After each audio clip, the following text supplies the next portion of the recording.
Like the all black, that's what I'm talking about. All right, say your name and outlet. and What's begin. up? Erica Campbell, Get Up Mornings with Erica Campbell. So first, let me say I loved the movie, loved all the symbolism, loved the emotion.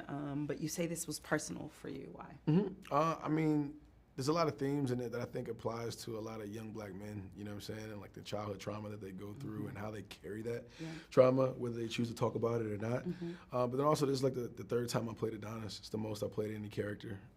And over the last 9 years or so, a lot's happened. A lot of transformations, a lot of evolution. So being able to kind of identify what things Adonis might be going through in his life is kind of somewhat blurred lines with things that I've kind of gone through in my life, and from friendships to relationships to outgrowing things to striving to do this, and just a lot. So this is probably the most personal story that I've told so far, and it felt great. Loved it. I love the chemistry between you and Tessa's character. I love the honesty, even the relationship, and having a hearing impaired child. Talk about why that was important. I mean, we know that she lost her hearing because I watched the others as well. Yeah. But why that messaging was important in this film for you? Because it was a natural evolution. It just was, we're building off of what we started in Creed 1. He meets Bianca, who's had progressive hearing loss, and then the second film, they decided to, have to start a family.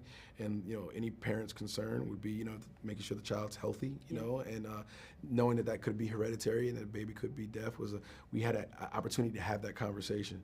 Now in the third movie, we could just be, they're they're ASL family. That's what it is. I don't have to point at it and be like, oh, look at that. I could just let them be. And I think normalizing it in that way really allowed us to feel truly inclusive.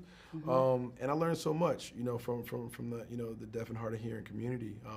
Sometimes you just got to just try, and we have the luxury of hearing, and speaking, and I think instead of sympathizing, having empathy, I think is more important. So hopefully we showed a little bit of that. I love it. Two of the most beautiful moments to me was the fight with no one in the room, because it was so symbolic and indicative of what life can be. That, and then when you guys were sitting together at the end after the fight, man, that was so powerful. Like, I was watching it going, come on, Michael, yes, do this. Talk a little bit about that. I mean, the intimacy of that last fight, pours from just, it was about these two guys, nobody else. They couldn't really talk about how they felt, and that goes back into just like the old stigma of men not being able to speak about their emotions and feelings, and how that makes you lesser than a man, and just what that toxic masculinity looks like. But I had to, obviously break that in this. So being able to take them to a place where only warriors can actually talk, in that type of way, which is with their fists. We're a quadrilingual film. We have like English, Spanish, ASL, and then fighting would be like our fourth language.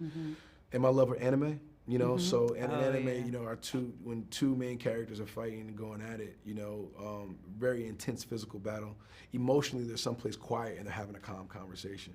So I wanted to kind of make it feel like that stillness, that void is what we called it, and take them through their childhood trauma, and take them through those pivotal moments in which they kind of started to separate and that brotherhood started to be lost.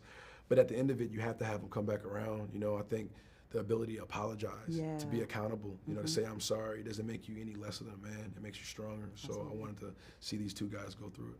It was absolutely great. I loved the film. I think everyone else will. That's my time. I wanted to ask sorry, you. Sorry, I tried to do a short answer. You did. These questions aren't short, so it's like, I'm so sorry. I know. Like, It's so much of your life in it. Absolutely.